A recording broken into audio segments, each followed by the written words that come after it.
O de crypto-monnaie. O de crypto-monnaie. Asirilen tɛ maa foyi la. Voilà. A bɛ a yɛrɛ ma. Exactement. Asirilen tɛ mɔgɔ la, asirilen tɛ cakɛda la. Donc a bɛ yen nɔ, a reposelen don blockchain de kan.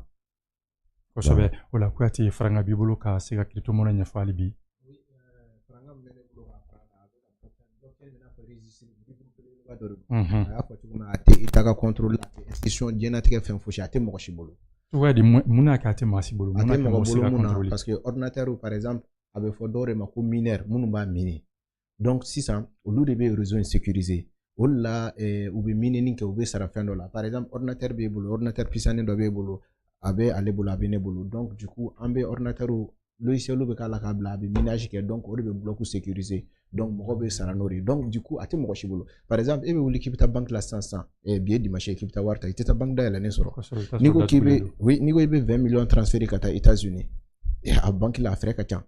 Crypto-monnaie na n'a ka di hali ni fajiri ka di i bɛ wuli i b'a transférer mɔgɔ ma. Mɔgɔ si tɛ se k'a fɔ ko i kana transférer ta mɔgɔ t'i ɲininka. N'i ko k'i bɛ hali 100 millions transférer banque b'i ɲininka fɔlɔ k'i y'a bɔ yɔrɔ jumɛn État yɛrɛ b'i ka compte bloqué. Mɔgɔ si tɛ mɔgɔ min b'a contrôler. Mais mun de nana ni crypto-monnaie ye kɛrɛnkɛrɛnnen la parce que an ka warikɔrɔ tun bɛ yen nɔ an tun bɛ k'o utiliser an ka baaraw la. Mais hakilina jumɛn y'a to crypto-monnaie yɛrɛ nana? Crise min wulila 2008 o de nana ni crypto-monnaie. Oui, crise jumɛn kɛrɛnkɛrɛnnenya la? Crise économique, crise mondiale min wulila bɛɛ a ma dogo mɔgɔ si la. Récession kɛra, fɛn caman kɛra. Donc o de y'a to mɔgɔ min ye crypto-monnaie yɛrɛ créé bi, mɔgɔ si t'a dɔn mɔgɔ min don. Mɔgɔ t'a dɔn mɔgɔ min don. Mɔgɔ t'a dɔn mɔgɔ min don, mais tɔgɔ kɔni fɔra. A tɔgɔ ye di? Satoshi Nakamoto. Donc ale tɔgɔ fɔra, mais mɔgɔ t'a dɔn mɔgɔ min don, mɔgɔ t'a dɔn diɲɛlatigɛ mɔgɔ min don. A y'a créé parce que danaya kun tɛ yen tugun. En même temps fɛnɛ n'a ka d'u ye san o san u bɛ wari kura créé. Alors que par exemple i bɛ bitcoin ta 21 millions de pièces dɔrɔn de bɛ foyi tɛ fara kan fo ka taa dugukolo kɔ meleke. N'a kelen b'e bolo a kelen b'e bolo mun y'a to a bɛ valeur ta parce que à chaque fois ni mɔgɔ bɛ don a la ka na 21 millions de bɛ yen nɔ a ɲinibaga bɛ caya. Ni ɲinibaga cayara prix bɛ yɛlɛn ka taa fɛ. Offre ni demande. Kosɛbɛ. O la an y'o faamuya kosɛbɛ. Ne tun ye ayiwa an ka ɲininkali fɔlɔ ye ka se ka dɔn crypto-monnaie yɛrɛ ye min ye kɛrɛnkɛrɛnnenya la. O bɔlen kɔfɛ yan'an ka don an ka ɲininkali tɔw kɔnɔna la an bɛ kuma sɛbɛn an ka maa wolonwula ko kura maa minnu don u ka se ka ɲɛfɔli kɛ u ka baaraw kan n'u bɛ min kɛ maaw ka se k'o dɔn cogoya min na. Ousmane Diko. Oui. Donc ne ye Ousmane Diko ye n ka baara bɛ bɛnnen don ONG baara de ma n'an b'a fɔ o ma ko Exwin Academy. Exwin Academy bɛ baara kɛ nin kɔnɔna la ka crypto-monnaie ɲɛfɔ mɔgɔw ye ka formation k'u kun crypto-monnaie la ani fɛnɛ ka formation k'u kun entrepreneuriat la kɛnyɛrɛye dɛmɛ baaraw la ani an bɛ taa an ka togodaw la an bɛ musow former fɛnɛ safinɛ dilanw na ani an ka yan dumuniw bayɛlɛmali la. Donc an ka baara bɛnnen don ma Exwin Academy na. Kosɛbɛ. Ayiwa o kɔfɛ i fɛnɛ ye entrepreneur ye? Awɔ n ye entrepreneur ye cabinet de formation bɛ n bolo. Mais cours dispensés université dɔw la fɛnɛ. Kosɛbɛ. Voilà. Ayiwa o la Amadou Diko, Amadou Kuyate. Bon, ne tɔgɔ Amadou Kuyate, je suis entrepreneur investisseur et je suis juriste de formation. Kosɛbɛ. J'entreprends dans plusieurs secteurs et je suis investisseur aussi. Ayiwa n'ala sɔnna an ye faamuyali caman sɔrɔ ka o b'a yira k'a fɔ bi ta kɔni maaw na soma caman a sɔrɔ n'i ye ayiwa ta k'a lajɛ i bɛ taa sɔrɔ kuma caman na n'i y'a mɛn crypto-monnaie fan o fan a kɛrɛfɛ i b'a mɛn banque.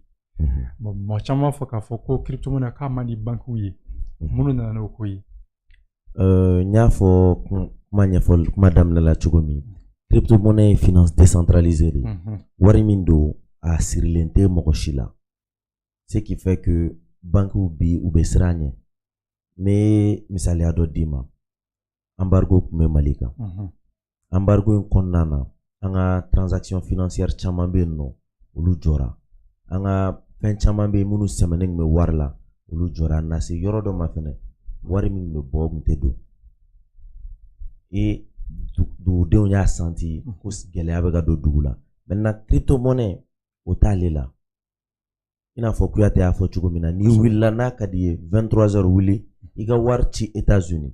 mɔgɔ t'i ɲininka a bɔra yɔrɔ min mɔgɔ t'i ɲininka i y'a sɔrɔ cogo di parce que c'est le fruit de ton minage c'est le fruit de tes efforts e de bɛ a ta san ni e y'a san 2000 donc e de bɛ baara k'a kan k'a labugu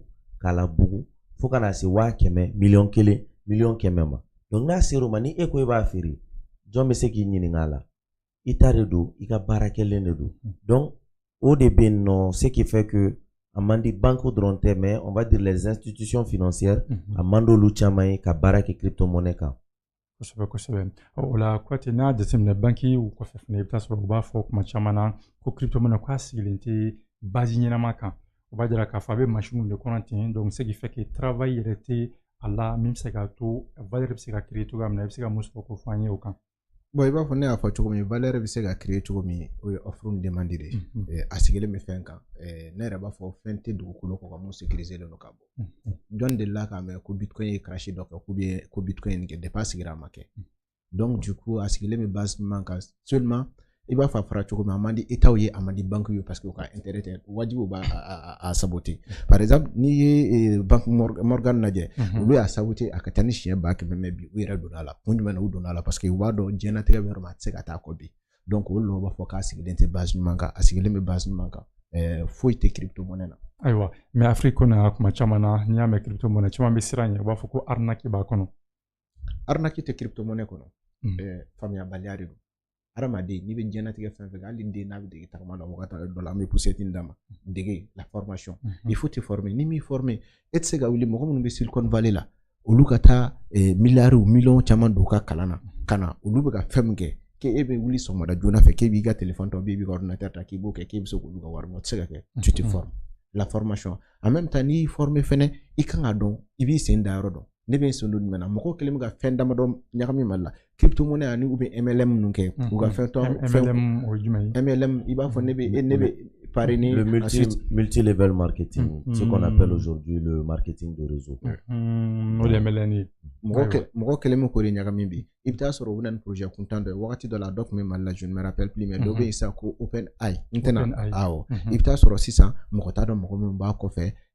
seulement mɔgɔ Mali la wari fu sɔrɔli ka di mɔgɔ ye n ka dɔrɔmɛ 20 bila bi sini n k'a kɛ 100 o de ka di mɔgɔ alors que crypto ye patience de donc du coup f'i ka muɲu ale kɔrɔ muɲu ka se ka tɔnɔ bɔ muɲu dɔrɔn tɛ muɲu ni sabali o bɛɛ de bɛ crypto la kosɛbɛ n'i to kɛ a ka gɛlɛn i ka wari sɔrɔ crypto dɔ bɛ yen ne ye investissement k'a kan depuis 2020 kɔnɔna na ne ma deli ka dɔrɔmɛ don a la fo bi et pourtant a dun bɛ n bolo je suis prêt san fila crypto ye période de Alvin ni Alvin san 4 o san 4 ni ale bɛ na parce que mɔgɔ minnu bɛ mineni kɛ sisan donc du coup olu ka fɛn minnu bɛ d'olu ma mineni na o de bɛ dɔgɔya n'o dɔgɔyara wagati min a valeur bɛ yɛlɛ donc crypto bi na an bɛ yɔrɔ min yɛrɛ an bɛ biri kɔnɔna la biri ye a fɛnw sɔngɔ bɛɛ bɛ jigin i b'a ye récompense bɛ caya kosɛbɛ ni récompense cayalen don wajibi y'a ye sɔngɔw bɛ jigin donc bi an bɛ yɔrɔ min investir don a la mais i tɛ investir ten il faut te former la formation c'est la base de tout donc f'i k'a ɲɛɲini ka dɔn min do kɛrɛnkɛrɛnnenya la i bɛ se ka kisi ka bɔ arnaque ma cogoya min na awɔ arnaque i bɛ kisi ka bɔ a ma cogo min n'i y'i former i k'i sen da yɔrɔ dɔn i b'i sen da yɔrɔ dɔn min hali i bɛna don projet la jɔn de bɛ ka projet kɛ est ce que mɔgɔ min don a dɔnnen don a mɔni kɔnɔ est ce que mɔgɔ min don serait mɔgɔw ka danaya b'a kan est ce que a dɔnnen don est ce que a bɛ nin maîtriser est ce que mɔgɔ min don n'a ye projet daminɛ a bɛ se ka taa n'a ye ka taa jusqu'au bout souvent i b'a ye projet dɔw bɛ crasher a bɛ fɛn tantɔ mɔgɔw m'a ɲɛɲini k'a dɔn ani bɛ k'u ka fɛn kuntan minnu fɔ n'u bɛ t'u ka wari ta k'a bila a la k'u ye wari bila a la une semaine n'i ye 1000 bila a la une semaine i bɛ 1500 sɔrɔ wari fu tɛ diɲɛlatigɛ la n'i ye wari fu n'i y'i jigi da kan don la i jigi bɛ kari mɔgɔ caman ni jigi kari la fɛn kuntan na crypto arnaque t'a la mais dɔrɔn i sen da yɔrɔ de dɔn y a pas d'arnaque ayiwa o la n'i y'a ta ka jateminɛ ko kura i bɛ taa sɔrɔ crypto-monnaie kuma dɔ la maaw b'a fɔ ko arnaque b'a kɔnɔ Amadu da sera ma sa ka jira k'a fɔ arnaque t'a kɔnɔ mais mɔgɔw b'a ni fɛn wɛrɛ de mélanger ɲɔgɔn na yala Diko e ka faamuya la bi bi in na n'a fɔra crypto-monnaie i bɛ taa sɔrɔ maaw bɛ min ye o ye bitcoin de mais i bɛ taa sɔrɔ a caman wɛrɛ bɛ yen nɔ tuguni kuma dɔ la minnu bɛ valeur ɲɛnama t'u la kosɛbɛ ka tɛmɛ bitcoin kan yala i bɛ se ka dɔn cogoya de k'a fɔ crypto-monnaie kɔnɔna la ni projet de bɛ yen ka ɲi walima ni ne bɛ yen o fana man ɲi i bɛ se k'o dɔn cogoya di bon Kuyate y'a fɔ cogo min na a tɛ taa a dɔnni kɔ a dɔnni ye mun ye ka taa ɲɛɲini k'a dɔn k'i former a la ni e wulila bi k'a fɔ ko Kuyate filɛ nin ye a ko crypto-monnaie dimanche lundi e solila ka wuli e taara i ka wari ta ka na di Kuyate ma ko a ka investir il va investir maintenant est-ce que n'ale ko i ma ko wari tununa wari tiɲɛna e bɛ se k'a fɔ tiɲɛ tɛ ni Kuyate ko i ma bi e ko a ma k'a ka investir bitcoin na a taara investir ethereum na e bɛ se ka mun fɔ e b'a dɔn donc il faut que i k'a ɲɛɲini k'a dɔn de il faut que i ka taa i former i n'a fɔ Kuyate y'a fɔ cogo min na parce que bibina mogo caman be yen, on va revenir sur le point de l'arnaque. Mhm. Dɔw be yen qui vont se passer pour des investisseurs en crypto-monnaie aussi. Donc n'olu nana, on va fɔ ko non i be wari sara pour que u ke investissement qui est crypto-monnaie kan. Kosɛbɛ. Crypto-monnaie mako t'o la. I yɛrɛ be wuli Abubakar, i be taa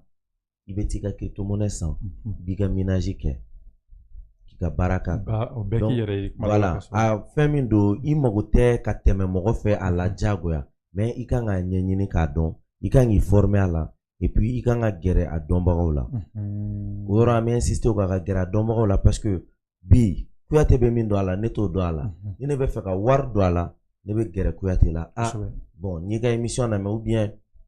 n bɛ to k'i ye réseaux sociaux kan i bɛ nin kɛ a bɛ kɛ cogo di?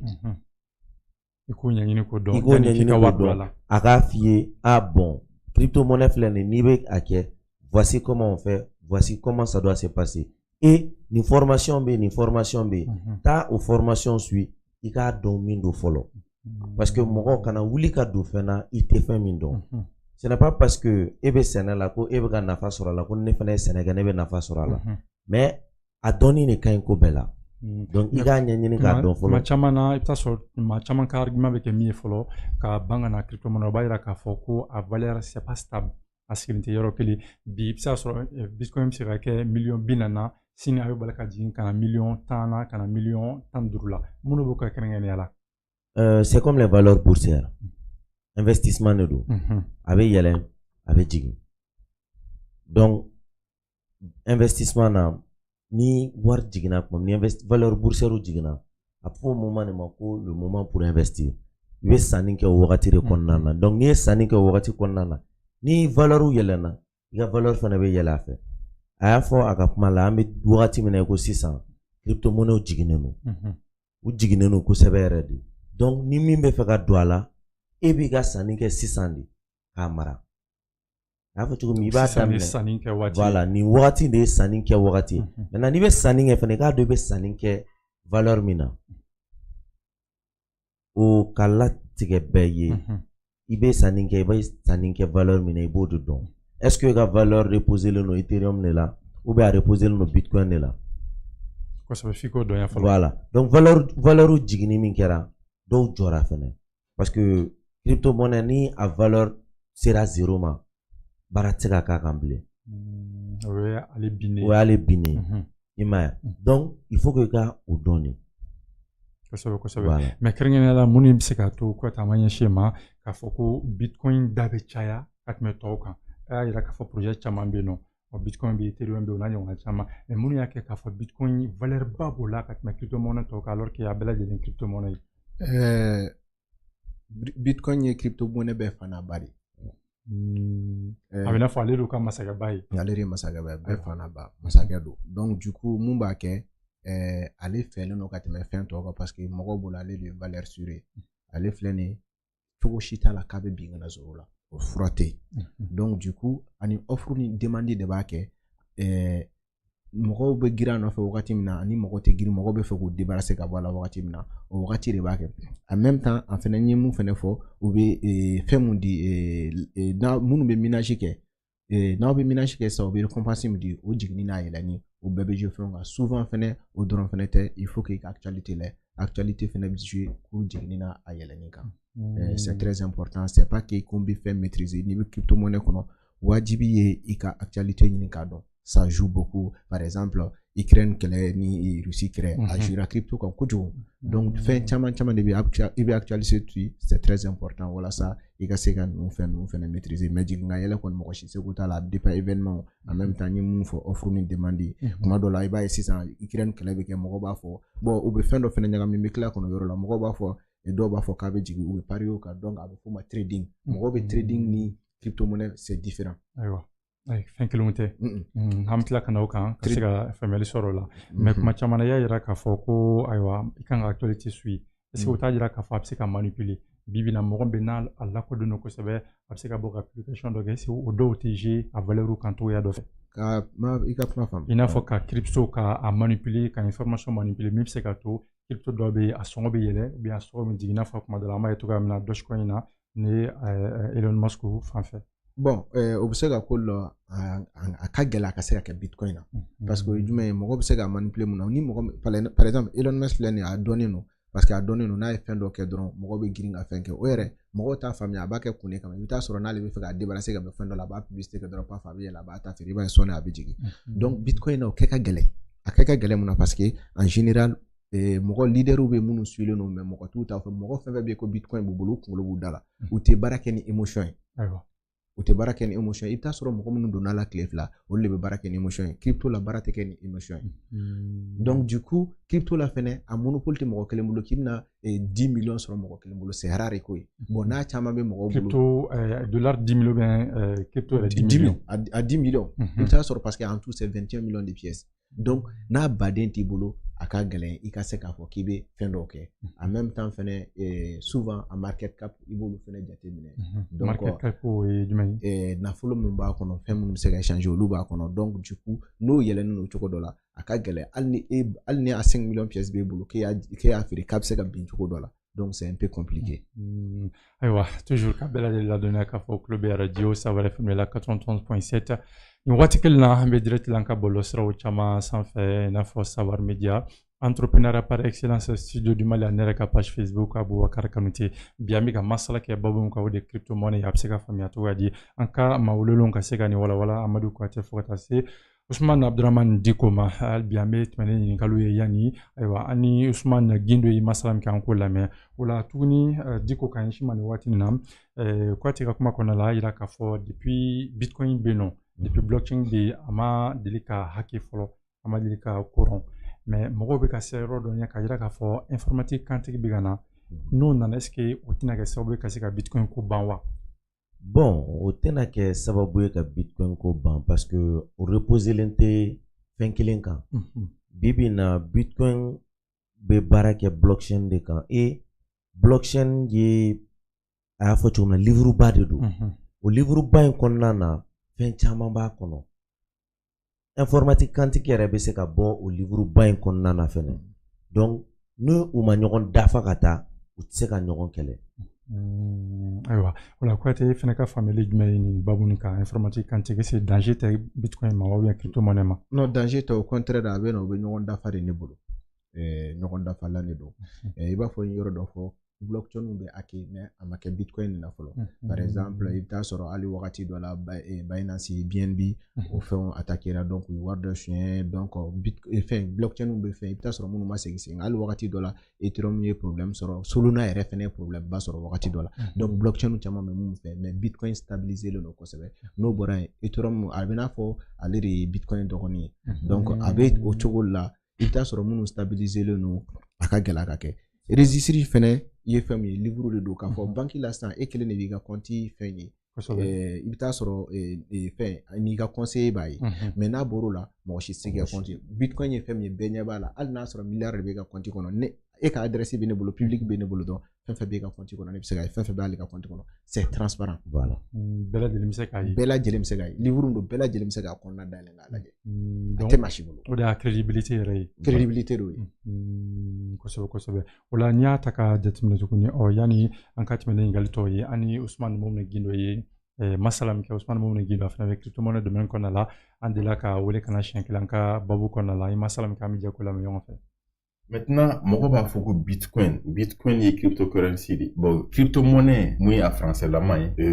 olu bɛ utiliser wari sira fɛ a bɛ se ka utiliser investissement fɛnɛ sira fɛ donc blockchain ni crypto-monnaie fɛn kelenw don fɛn kelenw tɛ parce que blockchain o bɛ n'a fɔ crypto-monnaie ba donc crypto-monnaie ye blockchain den dɔ de donc crypto-monnaie bɛ labaara ni blockchain de ma donc cryptocurrency ou bien crypto-monnaie nafa fɔlɔ ye mun ye n'i bɛ wari ci ni crypto-monnaie ye par exemple bitcoin parce que mɔgɔ caman de dɔn n'i bɛ wari ci ni bitcoin ye a fɛɛrɛ ka dɔgɔn c'est qui intervient dans la réduction des coûts fɛn filanan ye mun ye a bɛ se ka utiliser fɛn filanan ye mun ye a bɛ se ka sɔrɔ labaara gestion d'actifs immobilier portefeuille donc sɔrɔ minnu bɛ kɛnyɛrɛyew bolo u bɛ se ka blockchain utiliser k'u ka sɔrɔ labaara ka ɲɛ pour que fiɲɛ kana don u ka baara la hali ni fiɲɛ donna a la pour que u k'a dɔn fiɲɛ bɔra yɔrɔ min na u ka se ka fiɲɛ corriger joona blockchain a bɛ se ka utiliser comme contrat intelligent donc contrat keguman ni bɛ se ka fɔ contrat automatique assurance de bol utiliser ka caya misali yala i ka mobili ka sara sɔrɔ la kan kisi par exemple yani ka taa assurance wele k'a fɔ nin ka kɛ directement ni contrat intelligent b'u bolo contrat intelligent fɛn fɛn min kan ka kɛ contrat intelligent ye bɛ o bɛɛ exécuter yɔrɔnin kelen ni wari de kan ka ci i ma a b'o wari ci i ma o yɔrɔnin bɛɛ la ni i ka mobili kan ka ta ka taa n'a ye garage la a b'o o fɛn exécuter o de bɛna ta ka taa n'a ye garage la donc i ni mɔgɔ si tɛna kɛ en contact k'a fɔ i ye assurance wele u y'i lamunumunu u t'a la ni contrat effectivement b'u bolo a bɛ se ka utiliser fɛnɛ comme identité digitale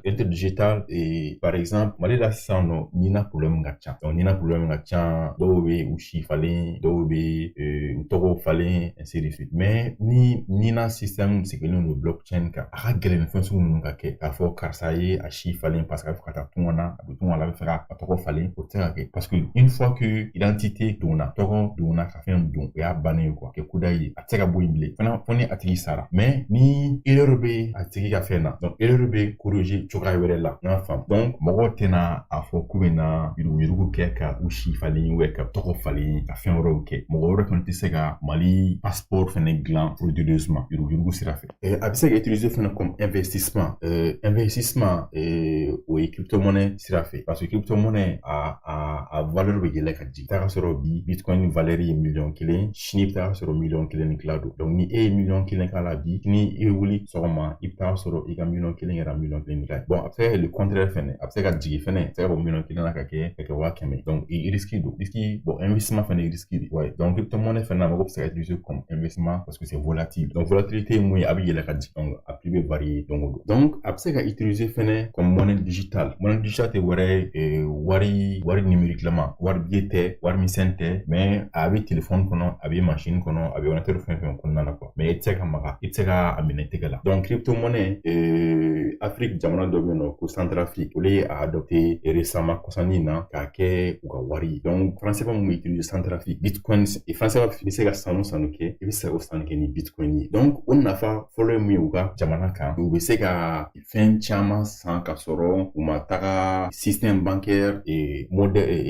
traditionnel fɛ donc le système bancaire classique u bɛ se ka o contourner parce que dugu mun don sanction fɛnɛ caman b'u kan parce que u ka décision politique dɔw bɛ yen nɔ donc tubabuw bɛ se ka sanction caman bin u kan financièrement donc u bɛ se ka o sanction ninnu contourner ni bitcoin ye parce que bitcoin nafa fɔlɔ fɛnɛ ye mun ye crypto-monnaie ye mɔgɔ t'a contrôler mɔgɔ ka mara t'a kan fɛ kante ni e bɛ fɛ ka wari ci ne ma sisan nɔ ni cryptocurrency compte bɛ e bolo compte bɛ ne bolo i bɛ wari ci ne ma dɔrɔn a tɛ tɛmɛ banque fɛ a tɛ tɛmɛ Orange Money fɛ gouvernement t'a ye CEDEAO t'a ye UEMOA t'a ye mɔgɔ wɛrɛ t'a ye e b'a ci ne b'a sɔrɔ a banna o ye ko bannen donc a bɛ se ka sanction contourner sanction mun tun bɛ Mali kan récemment k'a fɔ ko UEMOA ni CEDEAO ye an ka wariw bloqué banquiw la an tɛ se ka transaction kɛ an bloqué bɛ fan bɛɛ an bɛ se ka coin ninnu utiliser k'an ka fɛnw san parce que CEDEAO ni UEMOA ka mara tɛ bitcoin ninnu kan aussi donc Mali kɛnyɛrɛyew fɛnɛ bɛ se ka utiliser o sira kan u bɛ se ka a utiliser u ka transaction kɛ a fɛrɛ ka dɔgɔ kojugu n'i bɛ taga banque la ka wari ci dugu wɛrɛ la a bɛ tile 3 ta n'i y'a ci lundi a bɛ se a tigi fɛ yen mercredi ou souvent jeudi mais n'i bɛ wari ci crypto-monnaie la o yɔrɔnin bɛɛ de don i b'a ci sisan nɔ a tigi b'a sɔrɔ sisan c'est instantané au fait c'est en quelques secondes donc a bɛ se ka utiliser fɛnɛ ka investissement ko n y'a fɔ cogo min na donc ni ne tun ye dakuruɲɛ damadɔni ye ka blockchain ani mun ye crypto-monnaie ye k'olu ɲɛfɔ aw ye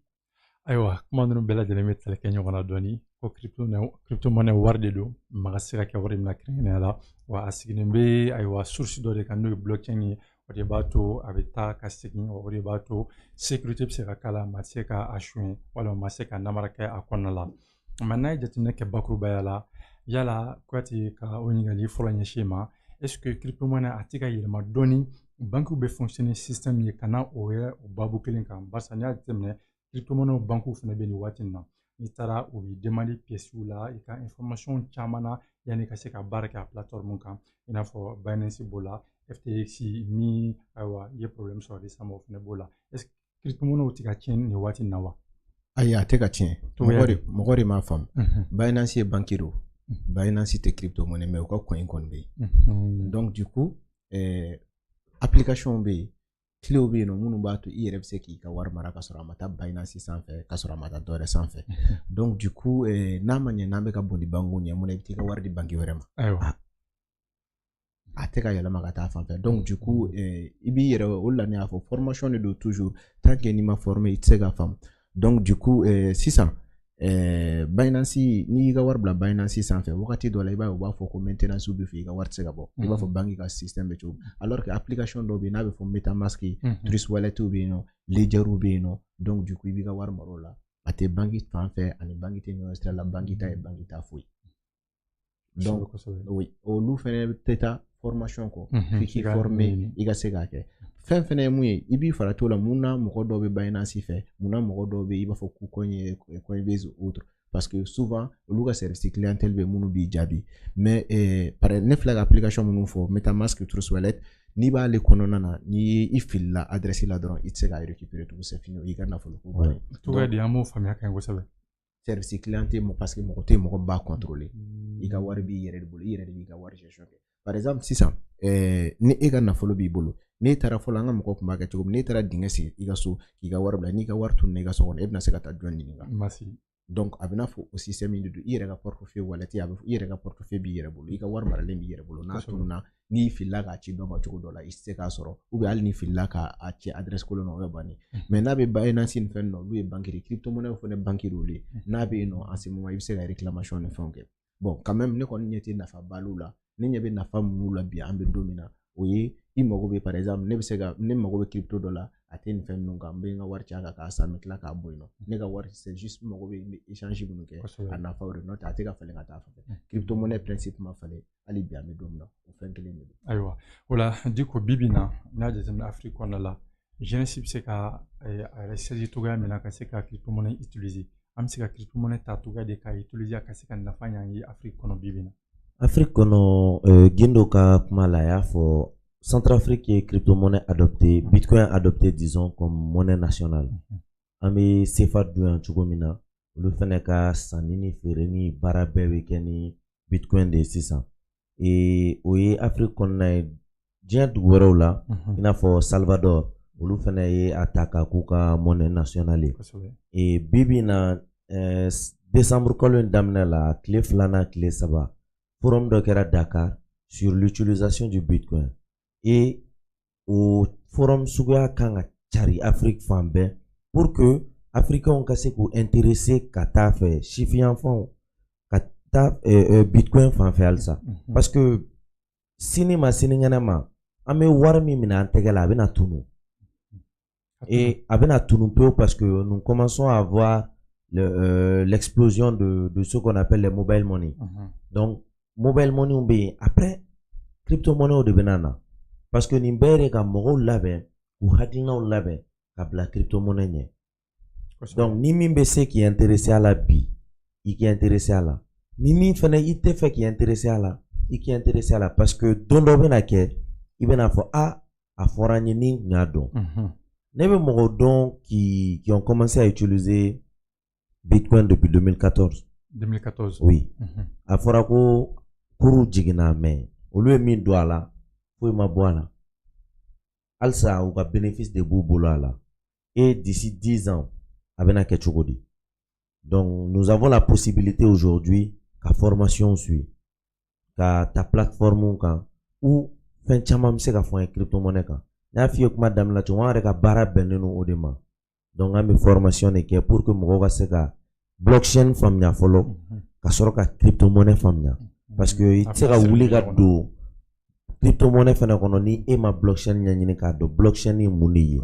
n'i y'o ɲɛɲini k'a dɔn tuma min na i bɛ sɔrɔ ka don crypto monnaie kɔnɔna na donc fɛn tɛ i n'a fɔ i bɛ wuli bi a y'a Kuyate y'a fɔ cogo min na i bɛ wuli bi 9h k'a fɔ k'e ka 1 million sɔrɔ sini 14h o tɛ se ka kɛ o fɛn fɛn kɛra Mali la yan nɔ an y'a ye a labanna cogo min na dɔw ka sɔrɔw taara a fɛ dɔw ka diɲɛlatigɛw donna bɔgɔ la a sababuya la donc crypto monnaie t'o fɛn ye c'est quelque chose qui repose sur une base solide. Ayiwa Kuyate Diko ka kuma banna min kan an b'o ɲininkali kɛ la tuma caman na i sɔrɔ la i b'a mɛn k'a fɔ karisa kɛra millionnaire ye crypto sababuya la karisa ye nin million hakɛ sɔrɔ crypto sababuya la est ce que tiɲɛ de don ou bien kuma maa molen de don ka se ka maaw sama ka na crypto monnaie ma. yani ngo jaabi n bɛ fɛ ka fɛn fitinin dɔ souligner o ye jumɛn ye i kun ye crypto jiginni n'a yɛlɛnni fɔ crypto bɛɛ tɛ jigin ka yɛlɛ dɔw bɛ a bɛ f'olu ma stable coin n'u a doseren no dollar la comme ni o dɔ ye USDT o dɔ ye USDC o dɔ ye BUSD a caman bɛ yen donc du coup crypto bɛɛ a doseren t'a la donc olu bɛ nafa bɛ wari minnu dunna n'a fɔ dollar kɛngɛnɛya la a doseren no dollar la $1 toujours a dosinen no dollar la donc du coup ɲininka yɛlɛn t'a la hali n'a seginna a jiginna i bɛ taa sɔrɔ fitininin a tɛ santi yɛrɛ donc crypto monnaie dɔw bɛ minnu a doselen no dollar la mɔgɔ caman bɛ yen crypto yɛlɛnnen no wagati min na n'u y'u ka crypto feere u b'u ka partir dɔ to yen nɔ stable coin na donc hali ni crypto tɔw jiginna o tɛ jigin donc du coup crypto jiginnen u bɛ continuer u b'u ka fɛn o la u bɛ u ka sanni kuraw kɛ a la jati o la an to yen ɲininkali ci la maaw bɛ kɛ milliardaire ou bien millionnaire ye crypto monnaie sababu la tiɲɛ kumaw de don ou bien kuma mangolen de don o misaliya dɔ b'an fɛ yen yɛrɛ a tigi delila ka kuma fɔ mɔgɔ dɔnnen a dɔnnen don Mali la entrepreneur don waritigi don Ibrahima Jawara stone tigi usine stone tigi ale ye wari sɔrɔ bitcoin na a y'a kuma fɔ mɔgɔ caman ko arnaque don arnaque tɛ ne ye mun fɔ patience de don crypto i bɛ projet lajɛ n'i ye projet lajɛ k'a dɔn nin ye projet in dalen bɛ nin projet la mɔgɔ min bɛ ka projet piloter dalen b'a la projet in yɛrɛ ça va servir à quoi projet crypto projet kɛ awɔ ça va servir à quoi n'i y'olu bɛɛ dɔn ka ban ni i yɛrɛ dara projet la i bɛ wari don a la i bɛ patienter i b'a bila i b'a fɔ a y'a fɔ cogo min dɔw ye wari don a la 2014 a tilala ka jigin u ka wari ma jigin n'i y'i patienter Alvin n y'a fɔ récompense bɛ dɔgɔya wagati minnu na donc ni récompense dɔgɔyara i bɛ taa sɔrɔ bitcoin bɛrɛ tɛ sira kan en même temps demande bɛ caya ni demande cayara a sɔngɔ bɛ yɛlɛ donc du coup nanbara tɛ nkalon tɛ k'a fɔ k'i bɛ mɔgɔw pousser ka n'a la donc du coup crypto ye fɛn min ye a bɛ mɔgɔ kɛ nafolotigi ye mais ni patience ye ni patientera a ka ca Ala fɛ i bɛ dɔ sɔrɔ a la radio ye Sawara FM ye an bɛ laseli kɛ ka bɔ Kabala zone universitaire la bi kɔni an bɛ ka masala kɛ babu min kan o de crypto monnaie ye mission entrepreneuriat kɔnɔ min bɛ lase filɛbɔ ni lamɛnbaaw bɛɛ lajɛlen ma dimanche o dimanche ka daminɛ 14h la ka taa bila 15h la rediffusion n'o ye segin kan ye o bɛ kɛ lundi don fɛ ka daminɛ 16h la ka taa bila 17h la a lamɛnbaa minnu ye vocal whatsapp ci an ma k'u hakilina di ayiwa an bɛ jɛ ka o vocal lamɛn ɲɔgɔn fɛ. Ok, bonjour Kanouté, j'espère que ça va. Bon, pour moi, les crypto-monnaies, c'est des monnaies virtuelles, au fait, des monnaies électroniques qui permettent de faire des achats sans la centralisation. C'est-à-dire, ils ne sont pas centralisés comme les banques. Donc, c'est une manière de faire des achats, des ventes,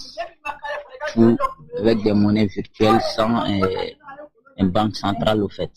Donc, vraiment, pour moi, c'est quelque chose qui est en révolution actuellement et qui fait beaucoup de choses. Et il y a aussi beaucoup de pays africains qui sont en train de s'intéresser à cette monnaie. Mais malheureusement, j'ai constaté que la plupart de la jeunesse malienne ne s'intéresse pas à ça. Et j'encourage les gens à s'intéresser également aux crypto-monnaies. Cheikh Oumar Diakité. Merci.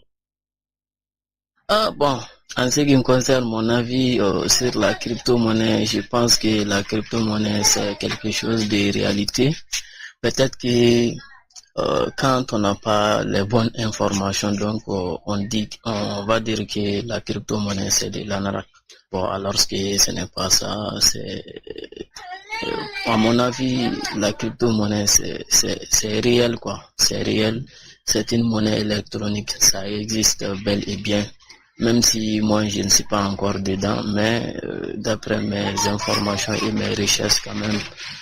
je pense que c'est vrai, c'est réalité, c'est une réalité. Et les Africains aussi devront rentrer dans ça, donc en cherchant les bonnes informations. Donc merci et bonne journée.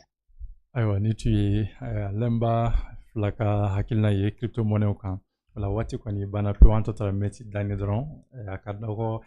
kelen kɔnɔ la ka se ka masala kɛ ka wasa crypto monnaie kan mais n tɛna k'a laban ye siɲɛ wɛrɛw la n'a wele bila ma ko kura ka se ka aspect kɛrɛnkɛrɛnnenw ta min bɛ se ka to maaw bɛ se ka faamuya sɔrɔ la cogoya min na o la ɲininkali laban n'i ye ɲininka di ko projet la crypto monnaie projet la yɛrɛ ka danaya bɛ min ka kɛrɛnkɛrɛnnenya la i bɛ se ka jumɛn de si t'an ye. Bon, danaya bɛ min kan ni ne y'a fɔ ne ka danaya de la ni ye crypto monnaie dɔ ta i bɛ taa sɔrɔ o bolofara ni bitcoin bolofara tɛ ethereum bolofara dɔ don donc olu fɛnɛ bɛ yen nɔ i n'a fɔ yirisunbaw donc bolofaraw b'u la tɔw bɛ bɔ min na donc a bɛɛ bɛ na ni formation yɔrɔ de ni e ma taa formation kɛ k'a dɔn i tɛ se k'a dɔn ko nin de bɛ yen donc a bɔra nin de la nin Dogecoin filɛ nin a bɔra Bitcoin de la fɔlɔ Bitcoin bolofara dɔ de don sinon yanni Bitcoin cɛ DigiCash tun bɛ yen nɔ mais olu ma fangaba sɔrɔ Bitcoin de nalen o ye fanga sɔrɔ mɔgɔw bɛ baara kɛ ni o de ye sisan nɔ donc ne bɛ min fɔ minnu bɛ fɛ k'u sen don a la u yɛrɛ ka taa lajɛ u ka formation kɔnɔna na u ka recherche kɔnɔna na u ye minnu ye ko u yɛrɛ bɛ se ka da min na kosɛbɛ donc u bɛ se k'u ka investissement ta ka ɲɛsin o de ma voilà ayiwa Kuyate e fɛnɛ dan bɛ ka danaya bɛ projet jumɛn kan kɛrɛnkɛrɛnnenya la ne ka danaya bɛ projet baden kan mais ne ka danaya kun bɛ mun yɛrɛ kan o ye formation de hali silamɛya la a bɛ fɔ k'i kalan kosɛbɛ donc i ka kalan kɛ n'i ye kalan kɛ i b'i sen ta yɔrɔ dɔn ni ne ko k'e sen da yan ne b'a la pour 5 ans 10 ans ne e bɛ fɛ ka wari sɔrɔ tile fila i n'a fɔ ko Kuyate nkalon tigɛ dɛ voilà mais n'i y'i former i b'a dɔn i bɛ fɛ ka mun kɛ diɲɛlatigɛ fɛn bɛɛ base bɛ formation bolo donc o ne bɛ tilen k'o de fɔ n bɛ tɛmɛ yɔrɔ o yɔrɔ la formation c'est la base de toute chose ayiwa projet ɲuman critère a bɛ se ka évaluer ni critère jumɛn ye ne y'a fɔ kuma kɔnɔna na i bɛ se ka évaluer ni mun ye projet in yɛrɛ a bɛna mun de kɛ i bɛ taa sɔrɔ dɔw bɛ yen nɔ crypto dɔw bɛ yen nɔ u bɛ marchandise tracer marchandise bɛ a bɛ yɔrɔ min na nin bɛ transférer ta nin bɛ transférer ta est-ce que utilité b'a la projet in utilité ye jumɛn n'i ye projet in utilité ɲini k'a dɔn est-ce que projet wɛrɛ tɛ yen n'o utilité b'a la kosɛbɛ n'a tɛna par exemple u bɛ fɛ ka ne bɛ fɛ ka projet dɔ kɛ utilité b'a la mais est-ce que Diko ma deli ka projet kɛ ka kɔrɔ ni Diko y'a kɛ ka kɔrɔ est-ce que a bɛ ka marcher a donc n'i y'olu bɛɛ ta k'a lajɛ i b'a ta k'a lajɛ a projet kɔnɔ a tokenin ye jumɛn crypto monnaie joli b'a kɔnɔ n'i y'o dɔn o bɛɛ tɛmɛnen i bɛna dɔn mɔgɔ minnu bɛ ka projet in piloter o mɔgɔ ninnu ye jɔn ye bɛɛ lajɛlen ɲini ka dɔn mɔgɔ ka danaya b'u kan d'accord an ka waati kɔni banna pewu n'Ala sɔnna don n'a nataw la ala se ka kuma ka wasa nin kan kosɛbɛ i ka kuma kuncɛ kumaw bon ne ka kuma ne bɛ africain bɛɛ wele mɔgɔ si kana to kɔfɛ nin ko la n'o tɛ don la internet daminɛ mɔgɔ dɔw ko arnaque don dɔw ko don mɔgɔ caman ma don la bibi na a mami caman bɛ u nimisalen don hali mail u tɛ se ka envoyer diɲɛlatigɛ bɔ yan nɔ yɛrɛ ta ka fisa n'i bɛ Europe bi foyi tɛ se ka taa internet kɔ